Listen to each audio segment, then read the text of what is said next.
और साथ साथ उनके लिए मन ही मन में मंगल कामना करेंगे कि उनका जो अगला जीवन होगा, क्योंकि आत्मा अजर अमर अविनाशी होती है, शरीर विनाशी होता है। शरीर की यात्रा पूरी हो जाती है, लेकिन आत्मा की यात्रा पूरी नहीं होती है। आत्मा यात्रा पर ही रहती है। अब यहाँ से शरीर की यात्रा पूरी कर आत्मा अगले शरीर में जाएगी, तो वहाँ उसकी फिर से नए सिरे से यात्रा शुरू हो जाएगी। तो उसकी जो अगली यात्रा होगी वो यात्रा अच्छी हो, मंगलमय हो, उसका जीवन अच्छा हो। उसके लिए हम यहाँ पर सब इकट्ठे हुए हैं, सब बैठे हैं, ताकि हम उसके अगले जीवन के लिए शुभ भावना, शुभ कामना मन में रख सके। तो सभी 1 मिनट के लिए सीधे होकर अपनी आंखें बंद करेंगे,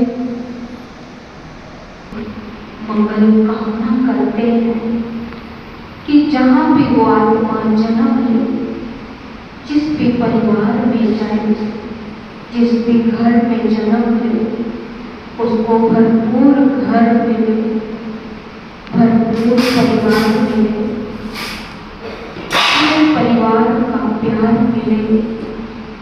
उसका जो शरीर होगा वो स्वस्थ शरीर मिले, निरोगी काया मिले, उसका जीवन खुशियों से भरपूर रहे, उसके जीवन में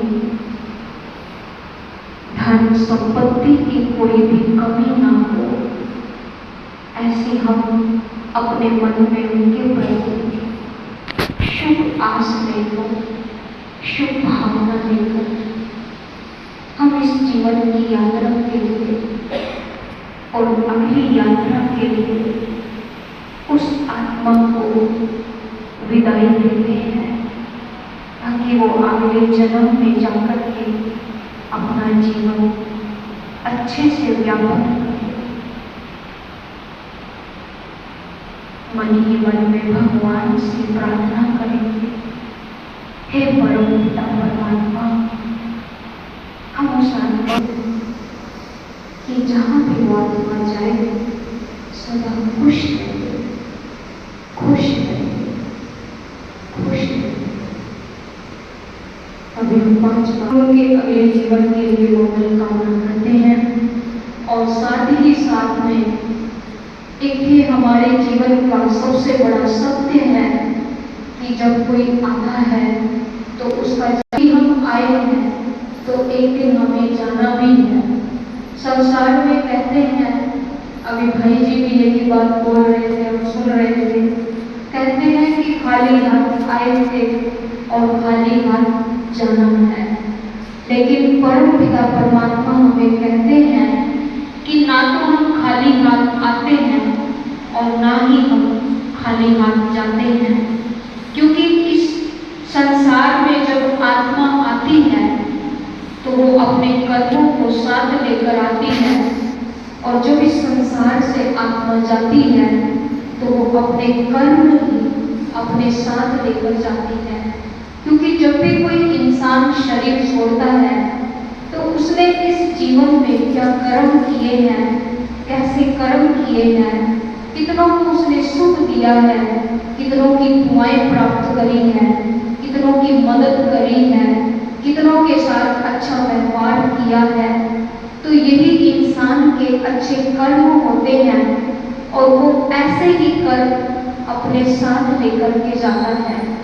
तो आज जो आत्मा हमारे बीच से गई है तो वो तो अपने जीवन की यात्रा पूरी करके चली गई है, लेकिन इस यात्रा से, अर्थात इस जो समय है, ये जो घड़ी है, इससे हमें क्या प्रेरणा मिलती है? तो हमें यही प्रेरणा प्राप्त करनी है कि जो जीवन की यात्रा पूरी करके चला गया है तो वो अपने साथ क्या लेके गया है। इस संसार का हम कुछ भी अपने साथ नहीं लेके जाते हैं, ना कोई गाड़ी बंगला साथ लेके जाते हैं, ना प्रॉपर्टी, ना किसी संपत्ति को अपने साथ लेकर के जाते हैं, लेकिन अगर हम जाते हैं तो अपने साथ अच्छे कर्म ही लेकर के जाते हैं। तो आज हम सब यहाँ सब बैठे हैं तो यही शिक्षा प्राप्त करें हम सब मिलकर के कि जितना भी हमारे जीवन की ये यात्रा है तो इस जीवन की यात्रा में हमें पुण्य कर्म ही करने हैं, हमें दुआएं ही कमानी है, हमें अच्छे कर्म ही करने हैं, ना बददुआएं देनी है, ना बददुआएं लेनी है, ना दुख देना है, ना दुख लेना है। तो इसीलिए हमें सुख देना है और सुख लेना है, दुआएं देनी है और दुआएं लेनी है। अगर कोई हमारे साथ बुरा व्यवहार भी करता है तो बदले में हमें फिर भी दुआएं ही देनी है, क्योंकि अच्छे कर्म यही होते हैं कि हम दूसरों के साथ अच्छा व्यवहार करें, अपने कर्मों को सत्कर्म बनाएं, क्योंकि जब हम कर्मों को सत्कर्म बनाएंगे तभी हमारे ये जीवन की यात्रा अच्छे से पूरी होगी। तो आज हम सब यही संकल्प लेंगे अपने मन में कि हमें किसी को भी ना मन से, ना बोल से, ना कर्मों से दुख नहीं देना है। और दूसरी बात है कि आत्मा कभी भी मरती नहीं है। जब भी कोई शरीर छोड़ता है तो हम क्या कहते हैं कि फलाना मर गया है। मरता क्या है? मरता ये शरीर है, क्योंकि शरीर की एक कैपेसिटी होती है, शरीर की एक समय होता है कि इसको कितने समय तक चलना है। लेकिन इस शरीर को चलाने वाली जो शक्ति है वो हम आत्मा है, और आत्मा ही इस शरीर को चलाती है। जैसे गाड़ी के अंदर ड्राइवर बैठता है तो वो गाड़ी को चलाता है, उसी प्रकार से आत्मा शरीर में यहाँ मस्तक के बीच में बैठ करके इस पूरे शरीर को चलाती है। आंखों के द्वारा देखती है और हाथों के द्वारा कर्म करती है। तो हम आत्मा है, अजर अमर अविनाशी है। आत्मा कभी जलती नहीं है, आत्मा कभी कटती नहीं है, आत्मा कभी भीगती नहीं है। तो ये हमारे जीवन का एक बहुत बड़ा सत्य है कि हम अपने आप को ही नहीं जानते हैं कि हम कौन हैं। जब भी हम किसी से पूछते हैं कि आप कौन हैं तो वो सबसे पहले अपने शरीर का नाम बताएगा, उसके बाद अपनी कास्ट का या अपने परिवार का या अपने बिजनेस का या अपने शहर या गांव का नाम बताएगा। लेकिन परम पिता परमात्मा ने हमें सबसे बड़ा एक सत्य जो हमारे जीवन का है वो हमें ये बताया है कि हम शरीर को चलाने वाली एक चेतन शक्ति आत्मा है, और आत्मा कभी भी मरती नहीं है। आत्मा खाली एक शरीर छोड़ करके दूसरा धारण कर लेती है कर्मों के अनुसार। तो इसीलिए आज हमें ये पता चला है कि जैसे शरीर का पिता शरीर जैसा होता है, उसके भी हाथ पांव होते हैं, उसी प्रकार से जो हमारी आत्मा है उसका पिता भी आत्मा के जैसा ही होता है। जैसे आत्मा ज्योति बिंदु सितारा है, वैसे ही आत्मा का जो पिता है जिसको हम भगवान कहते हैं, अल्लाह कहते हैं, मोड़ कहते हैं, खुदा कहते हैं, तो वो भी आत्मा के समान ही ज्योति बिंदु स्वरूप है। तो जैसी आत्मा है चमकता हुआ सितारा जो हमारे प्रेम के अंदर रहती है, वैसे ही आत्मा का पिता भी चमकता हुआ सितारा है जो हम सब आत्माओं का पिता है। तो हम सब कहते हैं मरने के बाद भगवान के पास जाना है, तो वो जो भगवान है, वो जो खुदा है, वो जो परमात्मा है, वो हम सब आत्माओं का पिता है।